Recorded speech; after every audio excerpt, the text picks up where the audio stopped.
예, 안녕하세요. 한국대학교에 저는 좀 물리학은 좀 문외한인데요. 컴퓨터공학을 전공하고 있는 지승도라고 합니다.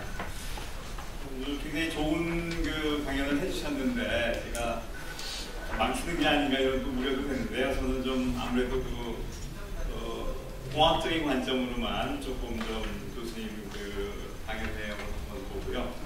한번 좀 정리를 해봤습니다. 하고 계신 사례가 여기 나와 있네요. 그 내용을 보시고 일단 그냥 뭐 질문 겸 이렇게 코멘트를 좀 드리도록 하겠습니다. 오늘 신문에 보니까 요즘 이혼이 굉장히 이제 쉬워진다고 하는 얘기가 나왔더라고요. 네, 쉬워진다는 거는 가격이 일단 이혼 소송료가 한 3분의 1로 줄어들고 이혼을 좀 안 하고서 모르겠는데 3년 걸리면 그냥 3개월을 준다고 하더라고요. 인공지능 탓이랍니다. 좀 많이 이용해주세요. 그런데 문제는 이제 일자리 줄어든다고 법조계에서 걱정들이 많습니다. 또 기억나는 게 오늘 신문인가 어제 신문인가 그런데요. 지금 미국에서는 비행기의 그 조종사와 부조종사가 있는데 조종사까지는 참 아직 안 되고 부조종사가 이제 인공지능 로봇이 대신 움직이고 하는 것을 한다고 합니다. 일자리가 걱정이 되는. 인공지능은 막연한 우리 미래의 일이 아니라 굉장히 우리 코앞에 와 있는 이런 게 아니겠는가. 네, 그래서 흔히 요즘 4차 산업이란 말 많이 쓰고 있는데요. 그래서 아마 좀 핵심적인 주제가 인공지능인 것 같고요. 또 우리 인류의 위협이 될 수도 있겠다는 이런 위기의식까지 갖게 되는 그런 아주 논란의 대상이 인공지능이 아닐까 이렇게 생각을 합니다. 오늘 고 교수님께서 그런 인공지능과 인공지능이 무엇인지 재밌게 소개해 주셨고요. 거기 더불어서 연구윤리에 관해서도 이렇게 말씀해 주셔서 감사의 박수를 먼저 보내겠고요. 또 개인적으로는 제가 좀 제한된 그런 마인드를 좀 넓게 이렇게 열어주셔서 또 감사드리겠습니다. 하여간 인공지능이 요즘 뭐 핫 이슈죠. 워낙 핫 이슈이기 때문에 뭐 매스컴도 그렇고 여러 가지 얘기가 나오고 있는데 그런 이유 때문에 연구윤리 오늘 주제는 굉장히 좀 중요한 주제가 아닐까 생각을 합니다. 하지만 아직 인공지능은 어찌 보면 좀 초기 단계라고도 볼 수 있습니다. 오늘 고 교수님께서 여러 가지 얘기해 주셨지만 인공지능이 가장 잘하는 일이 좀 올려볼까요? 예. 분석하고 정리하고 판단하는 일, 이런 일들이라고 합니다. 우리가 처음에 인공지능이라는 것이 나오면은 굉장히 블루 칼라를 대신한 게 아닐까 이런 얘기를 했는데 오히려 화이트 칼라를 대신하는 걸로 보고 있습니다. 예를 들면 지금 의사나 변호사 이런 분들의 역할을 인공지능이 더 쉽게 대체하는 것 같습니다. 오히려 그 병원에서 그 환자를 돌봄이 이런 거는 굉장히 어렵다고 합니다. 인공지능이 대체하기. 네, 그래서 현재 인공지능이 잘하는 일은 분석, 정리, 판단 이런 것이 되겠고요. 다시 말해서 그런 이유는 그 정확성과 효율성, 신속성, 논리성 이런 것들이 감정에 치우치지 않고 굉장히 냉철하게 판단할 수 있는 이런 능력 때문이 아닐까 생각합니다. 네, 그래서 그런 관점에 대해서 그 연구윤리에 적용하는 방법, 가이드라인 이런 거 잘 말씀해 주셨고요. 저는 그래서 지금 좀 질문으로 해서요. 좀 세 가지로 그냥 요약을 해봤습니다. 네, 좀 뭐 우문현답을 기대하겠고요. 제 질문은 어떻게 정리했냐면요. 먼 미래 얘기부터 좀 첫 번째 질문 좀 드리고요. 좀 가까운 미래, 그 다음에 좀 현실적인 문제 이렇게 세 가지로 한번 나눠봤습니다. 첫째 문제는요. 좀 먼 미래 얘기인데요. 이거는 좀 뭐 철학적인 그런 문제긴 하겠습니다만 실제 우리가 특이점이 온다라는 이런 얘기들을 많이 하는데 정말 인간의 능력을 뛰어넘는 그야말로 영화 속에서 인간과 갈등 구조를 이루는 그런 인공지능이 언제 나타나겠느냐, 과연 나타나겠느냐 이제 이런 그 특이점을 얘기하는데 그걸 보통 자아의식이 발현되느냐 안 되느냐 뭐 이런 걸로 얘기를 하는 것 같습니다. 네, 그래서 혹시 많은 분들이 이해하실지 모르겠지만 그 아시모프의 3대 원칙이라는 거 혹시 들어보셨을 겁니다. 그러니까 아무리 그 인공지능이라는 건 반드시 최후에 지켜야만 될 3대 원칙에서 인간은 무조건 보호한다, 인간의 명령은 무조건 따른다, 그 두 가지 조건이 만족되는 한도 내에서만 나를 보호한다, 이런 어떤 절대 원칙이 있는데, 영화에 보면 이 원칙을 위배하는 게 문제가 되는 것이죠. 네, 그래서 그런 최악의 사태에 대비해서 연구윤리 차원에서 혹은 일반적인 윤리 차원에서 무슨 선행 조치가 가능할까? 그게 좀 뭐 궁금증 중에 하나라서 한번 질문을 드려보겠습니다. 둘째는 좀 가까운 미래에서요. 지금 현재는 빅데이터라든가 딥러닝 아까 좀 말씀해 주셨지만 그런 것들이 주류를 이루고 있습니다. 아까 그 어떤 그 문제는 의미에 대해서는 모른다. 아까 중국방 얘기도 하셨지만요. 그래서 실제로 하지만 앞으로 인공지능 기술은 얼마든지 개념화, 언어와 논리화가 가능하다고도 학자들은 얘기합니다. 네. 그런 것이 가능해질 때는 진짜 아까도 말씀하셨지만 논문을 스스로 창작해낼 수 있는 인공지능이 나올지 모르겠습니다.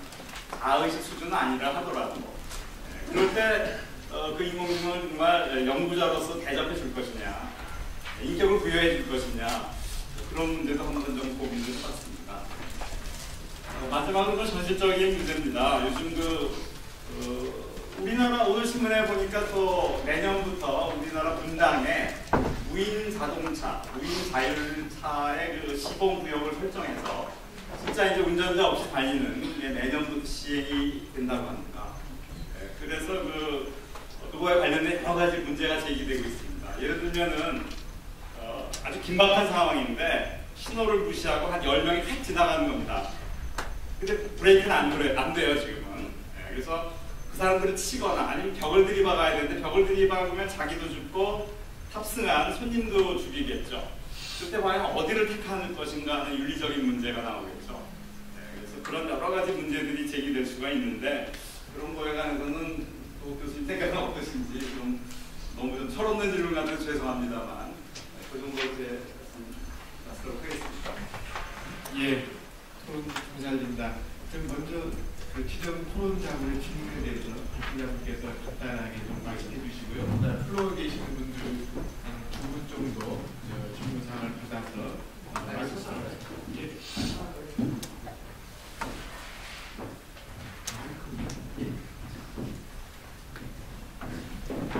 기승도 교수님, 제 토크보다 훨씬 더 현명한 토론해 주셔서 고맙습니다.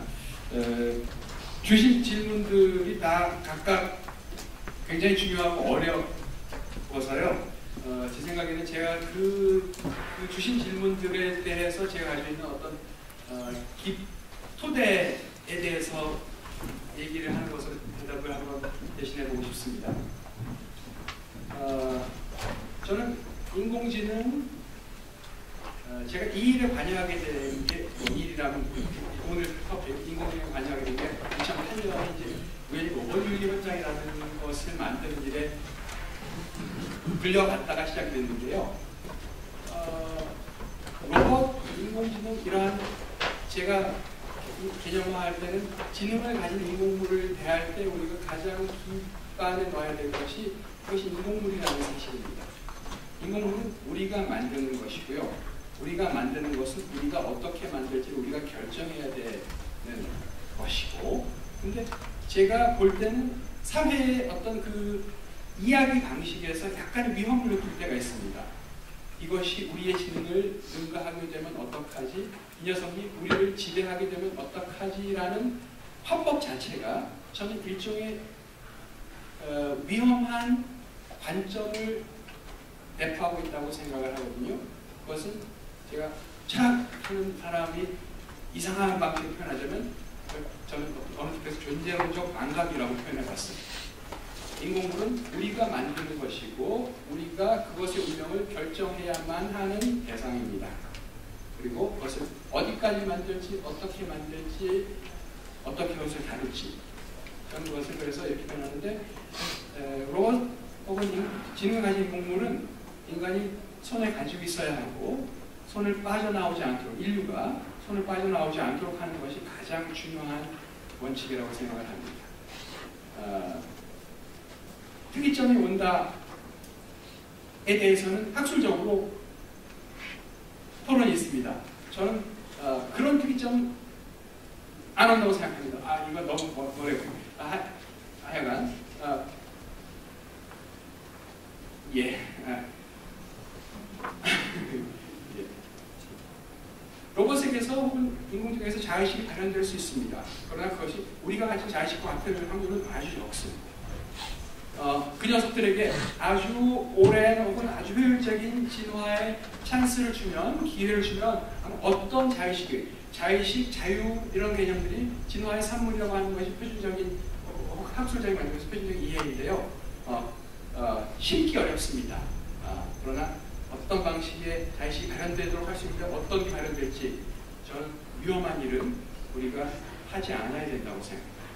로봇 기술이 혹은 AI 기술이 우리의 손에서 빠져나갈 때 그것은 특이점이 아니라도 다양한 굉장히 위험한 방식으로 우리에게 다가올 수 있다고 생각합니다. 그 일은 우리가 우려할 게 아니라 하지 말아야 됩니다. 그게 제가 이에 대한 것이고요. 한 가지만 끝에 대해서 하자면 저는 인공지능 혹은 지능 가진 인공물에게 우리가 기대할 수 있는 최선이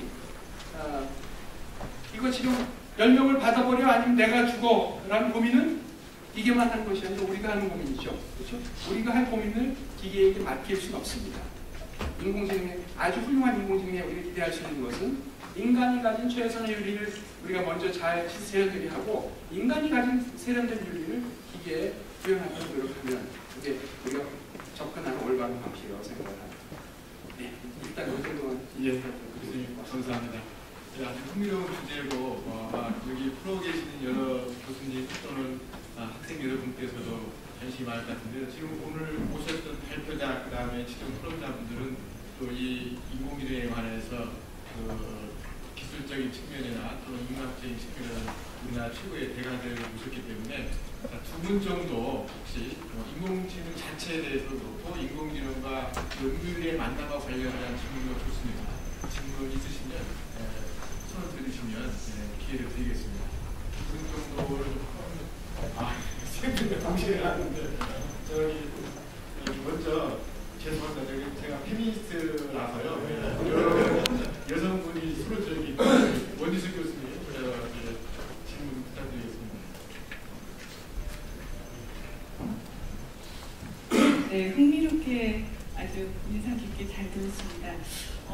얼핏 두 가지의 질문이 떠올랐습니다. 한 가지는 늘 우리의 의도와 또 선한 의도와는 다르게 언제나 우리가 의도치 않게 프랑켄슈타인이 나타날 수밖에 없다는 그런 우리 과거의 경험이 안개처럼 떠올라서 거기에 대해서 우리가 어떻게 대처해야 할까에 대한 인식이 우리가 하나 필요할 것 같고요. 그다음에 이제 또 한 가지는 이렇게 AI가 탁월하면서 역설적으로 인간이 한없이 소외되고 더 작아질 수밖에 없고 또 인간의 일자리 자체가 점점 더 줄어들어서 요즘에 교육에서는 핵심 역량이라는 것을 굉장히 강조하고 있는데 사실 이 핵심 역량이 강조되는 것 자체는 뭔가 이 불확실한 세상에서 인간이 할 수 있는 것이 점점 줄어든다는 얘기고 어떤 면에서 쿠키 만드는 거 말고는 할 것이 없어지는 것이 아닙니다. 인간은 해야 할 일을 다 대체하기 때문에 그런 것들이 더욱더 실존적인 문제로 제기될 것 같아 보이는데 여기에 대해서는 어떤 의견을 가지고 계시는지 좀 듣고 싶습니다.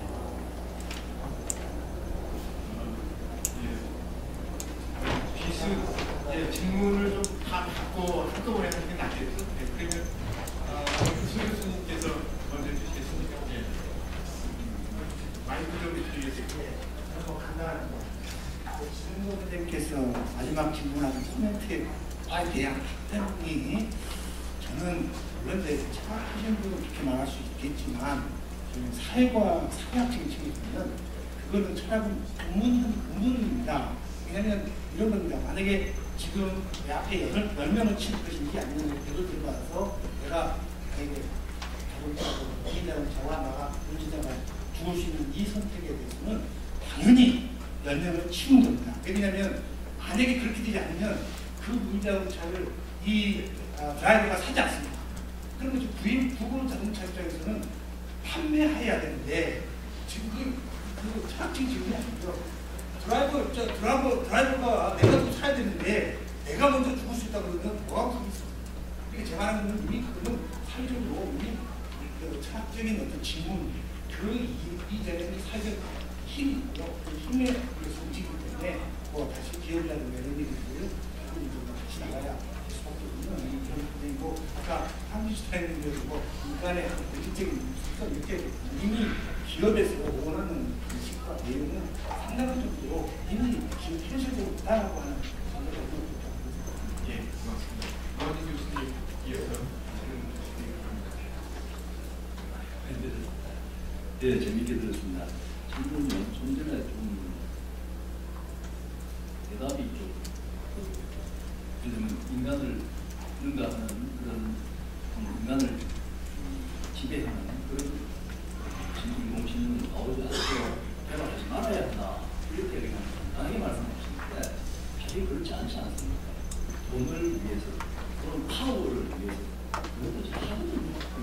결국에 핵무기가 같은 논리 아닙니까? 없어져야 하는 핵무기가 엄청나게 많이 만들어져 있지 않습니까? 바로 그 부분이죠. 그걸 우리는 걱정하는 것이지 상식적으로 그런 우리에게 위험한 것을 하지 말아야 한다. 이런 말씀으로는 이 문제에 대한 답이 없는 것 같아요. 그 부분 하나 지적드리고 이거는 뭐 답은 사실은 교수님께서 하기 어려운 부분이 아닌가 싶습니다. 이거는 핵무기를 누가 문학자가 뭐 말한다고 해서 없어질 문제도 아닌 것이고 제가 질문 드리고 싶은 것은 지금 이런 고민을 하는 연구들이 있습니다. 어떤 것들이 있는가 그걸 제가 좀 하나 해주고 싶고요. 그 다음에 이제 결국은 그런 연구의 성격에 따라서 인공지능이 많이 도와줄 수 있는 연구 분야가 있고 인공지능이 안 있어도 도와줄 수 없는 분야가 있다고 봅니다. 그렇지만 도와줄 수 있는 영역이라도 예를 들면 이제 사회학 영역에서는 많은 도움을 받을 수 있다고 보는데 많은 데이터가 표준적으로 좀 존재해줘야 그것이 쉽게 인공지능을 찾아서 우리에게 좋은 답을 알려줄 수 있지 않겠는가 이런 생각을 합니다. 예를 들면 아까 병원 기록을 말씀하셨는데 병원 기록도 아마 저는 의사가 아니라서 모릅니다만 나름대로 체계적으로 데이터를 보관하는 방법이 분명히 있을 것이고 그것 때문에 그런 효과를 보는 것이 아닌가 생각이 듭니다. 그렇다면 병원이 아닌 우리 이제 일반 영역에서 뭐 학생에 대한 기록도 좋고 학교 성적도 좋고 이 많은 부분들이 상당히 표준화되어 있을 때 그런 좋은 효과를 볼 수 있을 것 같은데 그런 점이 지금 어떻게 생각하시는지 그러면 우리가 새로 이제 인공지능 부분에서도 한 축으로는 연구를 열심히 해야 되겠지만은 그런 것을 잘 활용할 수 있고 우리에게 유익하게 할 수 있기 위해서는 우리는 어떤 시대를 맞이해야 되는가 어떤 자세로 앞으로 뭐 바꿀 필요는 없는가 뭐 이런 것도 있어야 되지 않느냐는 생각이 들습니다. 그 질문은 그 두 가지입니다. 선진국에 있는 연구 교육이 있느냐 하고 우리가 어떤 자세를 또 해줘야 되나 그걸 잘 알려야 되나 그런 말씀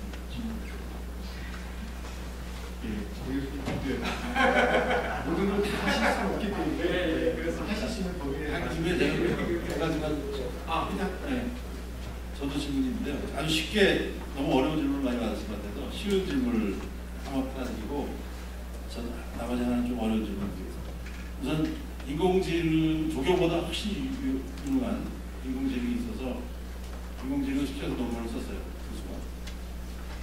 그리고 자기가 직접 썼는데 인공지능을 부분적으로 활용해서 쓰는 거고 그 다음에 인공지능이 스스로 문제를 설정해가지고 쓰는 경우도 있을 수 있겠죠. 그런 경우에 이제 우리가 일반 윤리하고 인공지능의 문제를 다루기 시작하면 하도 끝도 없으니까 연구 윤리의 포커스를 둬가지고 질문이 드리고 그 경우에 세 가지 경우에 어떤 것이 그야말로 연구 윤리에 위반되는 것인가 이런 생각을 좀 해야 될 것 같고 또 한 가지는 이제 우리가 인텔리전스라고 해가지고 사실 소프트한 것들을 중심으로 생각을 하는데 사실 알파고가 나왔을 때 알파고가 다소푸는 광경을 봤을 때 많은 사람들이 알파고가 로봇 아닌가 이런 생각을 오해를 한 경우가 굉장히 많았거든요. 알고리즘이라고 분명히 얘기를 했었는데도 근데 사실은 이 알고리즘일 뿐만 아니라 실제로 물리적인 행동을 제어할 수 있는 그런 능력까지 가질 수가 있다는 거거든요. 지금 이미 그렇게 하고 있고요. 그래서 실험실에서 데이터를 가지고 또 무슨 실험을 가지고 실험하는 행동을 조정할 수가 있거든요. 그런 경우에 우리가 아주 유니버설한 그런 AI의 그 가이드라인을 놔줄 수 있을까? 연구윤리 관점에서. 근데 굉장히 어려운 것 같아요. 논의를 시작을 해야 될 것 같고, 이미 논의가 시작되고 있다는 것을 알고 있고, 두 가지만 같이 가능한 범위에서.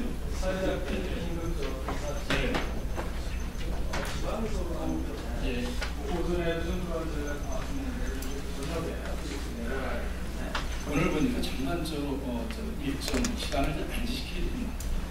그래서 이 뒤에 계속 남아있기 때문에 정확하게 그래서 좀 시간들을 좀 지켜주시면 저기 워낙 흥미로운 주제라서 한시 많아서 그러는데 여기서 짧게 다 알아서 제가 공학윤리라는 그 영역에서 그렇게 말을 하더라고요.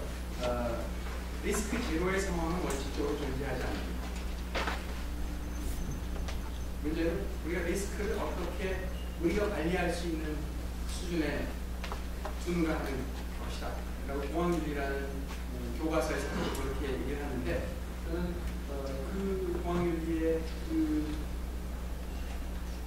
주장이 적절하겠다는 또 보호하지만 적절한 출발점이 된다고 생각을 합니다.